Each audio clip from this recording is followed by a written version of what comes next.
بسم الله والصلاة على رسول الله. معكم عبد الرحمن طلبة، أستاذ تاريخ وجغرافيا، حبايبي تانية إعدادي. إن شاء الله النهاردة هناخد بقى أول درس في الوحدة التانية باسم أحوال مصر بعد الفتح الإسلامي. خلي بالك، في الترم الأولاني عرفنا إن الشعب المصري كان بيعاني بشكل كبير جدا من اضطهاد الروم، خاصة لما دخلوا المسيحية. طب ماذا حدث؟ ايه بقى اللي هيخلي المصريين ياخدوا حريتهم مرة اخرى الدينية ويبدأوا ان هم يمارسوا الطقوس بتاعتهم الدينية بحرية؟ الامر يا سيدي ممثل في فتح جديد لمصر، وهو الفتح الاسلامي اللي تم سنة 21 هجريا 641 ميلاديا. خلي بالك، حبيبك النبي صلى الله عليه وسلم هو اول من فكر في نشر الإسلام في مصر. امتى؟ قال لك سنة 6 هجريا، لما حبيبك النبي صلى الله عليه وسلم عمل صلح اسمه صلح الحديبية. هنا بقى حبيبك النبي أرسل رسل إلى ملوك العالم، زي مين؟ زي المقوقس اللي هو كان بيحكم مصر ساعتها من قبل الروم، يعني والي من الولاة الرومان. وحبيبك النبي صلى الله عليه وسلم كان بيدعوه للإسلام. حلو.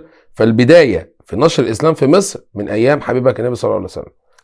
طب إمتى بقى تم التفكير في إعادة فتح مصر مرة أخرى؟ قال لك بقى يا سيدي، تم إعادة التفكير في فتح مصر مرة أخرى لما جه سيدنا عمرو بن العاص، أشار على الخليفة عمر بن الخطاب رضي الله عنهما وأرضاهم بفتح مصر. طب تعالى كده مع بعض نشوف يعني ايه الاسباب اللي خلت المسلمين يفتحوا مصر. عندك 3 اسباب. اولا نشر الاسلام فيها. 2 تخليص اهل مصر من ظلم البيزنطيين. 3 تأمين حدود الدولة الاسلامية من جهة الغرب. طب سيدنا عمر بن الخطاب كان موقفه ايه من فتح مصر؟ قال لك سيدنا عمر وافق على فتح مصر وامر بخروج الجيش بقيادة سيدنا عمرو بن العاص طبعا من فلسطين متجها الى مصر. تعال بقى نشوف سيدنا عمرو بن العاص هيفتح مصر ازاي.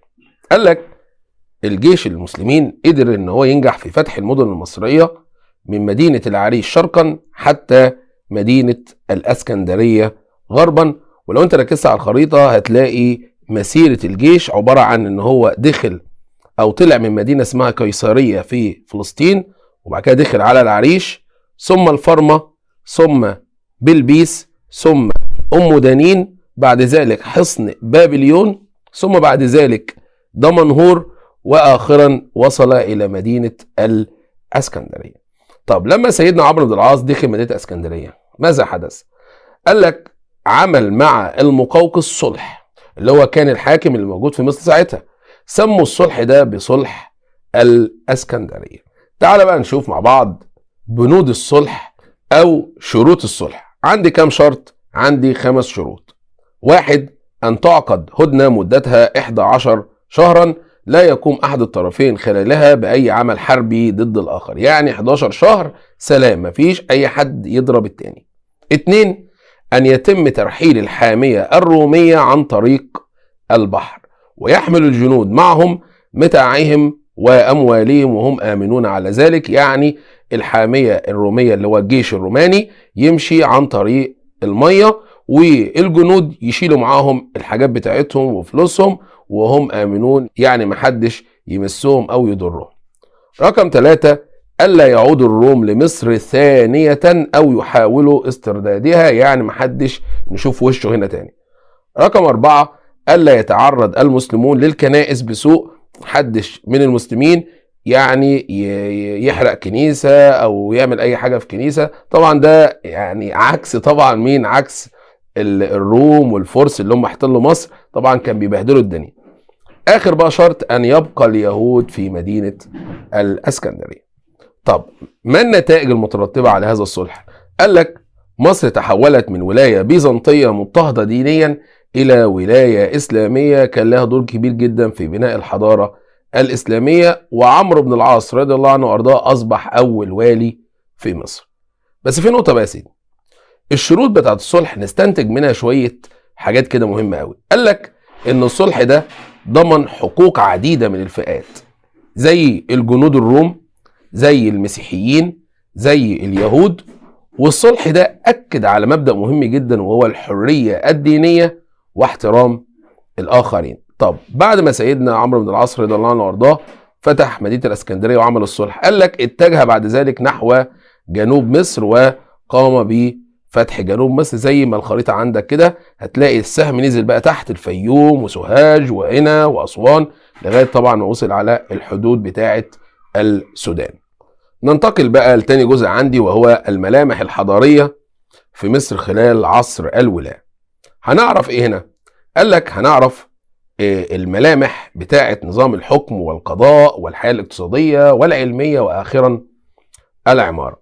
بالنسبة لنظام الحكم، قال لك المسلمون أبقوا على النظام السياسي اللي كان موجود في مصر قبل الفتح الإسلامي، اللي هو النظام بتاع الحضارة البيزنطية أو البيزنطيين، واكتفوا بشغل بعض المناصب السياسية ليشرفوا على الإدارة بوجه عام. يعني ما غيروش في السيستم كتير، هما بس حطوا مناصب سياسية.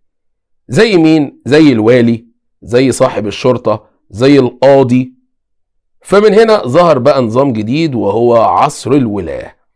قال لك عصر الولاة ده تعريفه هي الفترة التاريخية التي تبدأ بعد الفتح الإسلامي لمصر سنة 641 ميلاديا 21 هجريا، وتنتهي ببداية تأسيس أحمد ابن طولون لدولة مستقلة في مصر تحمل اسم الدولة الطولونية سنة 868 ميلاديا و254 هجريا. خلي بالك فكرة عصر الولاة ان اللي بيحكم مصر والي.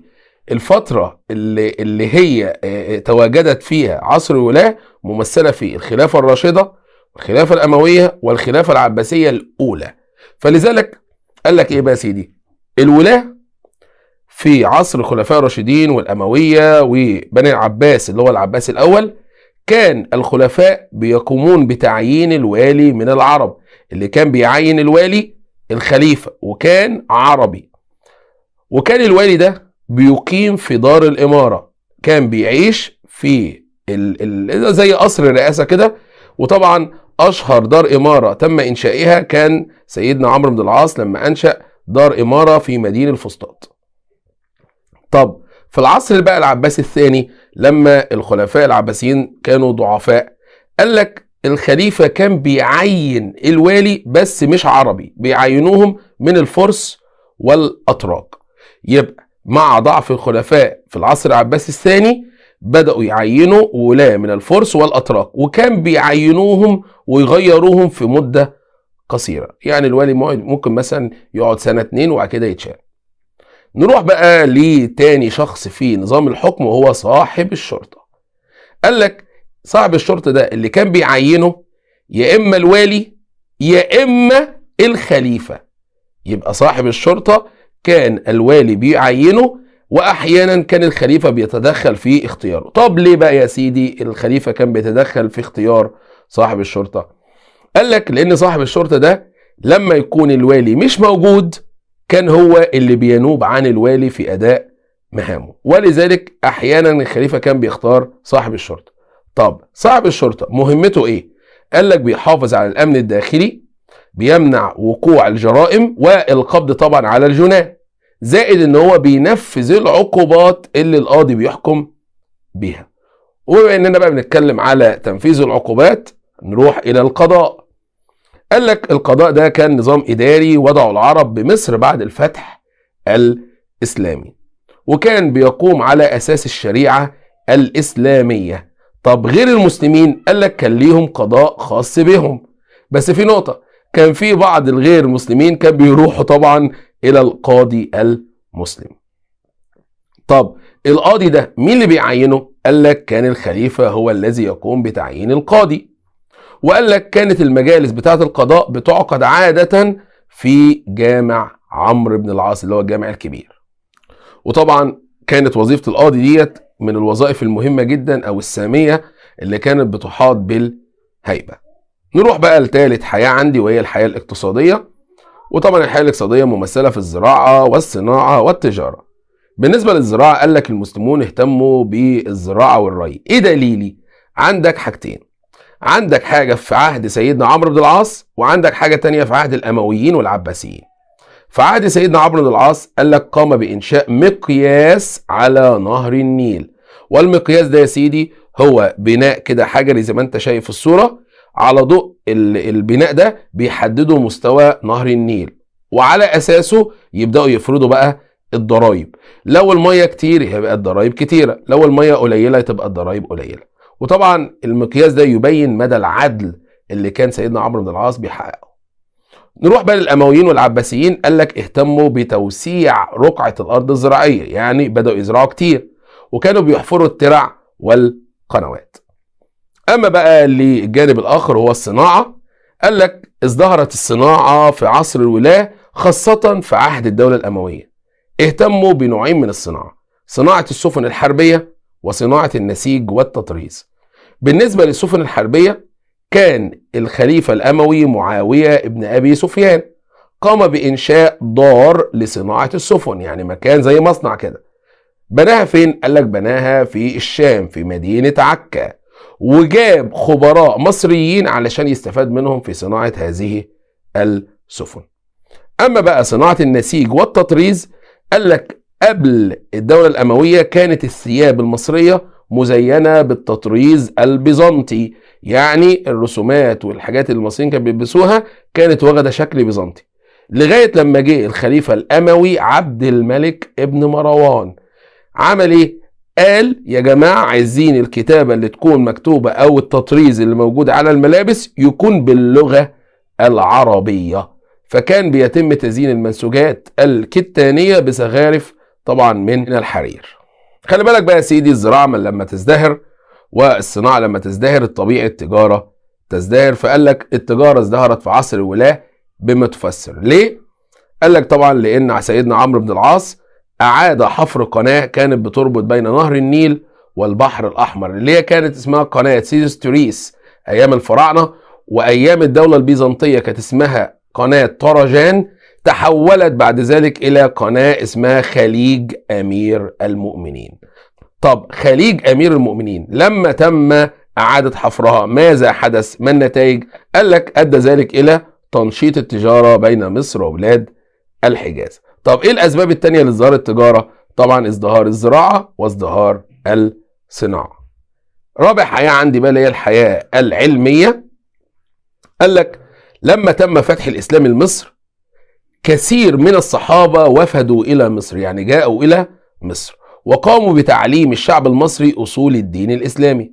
ومن اشهر الصحابة دولت عبد الله ابن عمرو بن العاص اللي هو ابن سيدنا عمرو بن العاص. وطبعا الصحابة دول علموا المصريين كل العلوم، وكان العلوم دي ما شاء الله سبب نهضة مصر ونهضة علمية كبيرة جدا، وكانت دعمتها الدين الإسلامي واللغة العربية لغاية لما وصلوا في القرن الثاني الهجري اللي هو من سنة 100 هجريا إلى 200 هجريا. قال لك نشأ جيل من العلماء من أصل مصري صاروا ما شاء الله أئمة في القراءات، اللي هو العلم اللي خاص بكيفية قراءة القرآن الكريم، وعلم الأدب، وعلم اللغة، وعلم التاريخ. وهنا مصر أصبحت مركز ما شاء الله لنشر العلم والثقافة، مما ساهم في بناء وتقدم الحضارة الإسلامية. خامس بقى حاجة عندي وهي العمارة. قال لك العرب اهتموا بالعمارة في مصر عن طريق إنشاء المدن، زي 4 مدن: مدينة الفسطاط، الجيزة، حلوان، العسكر.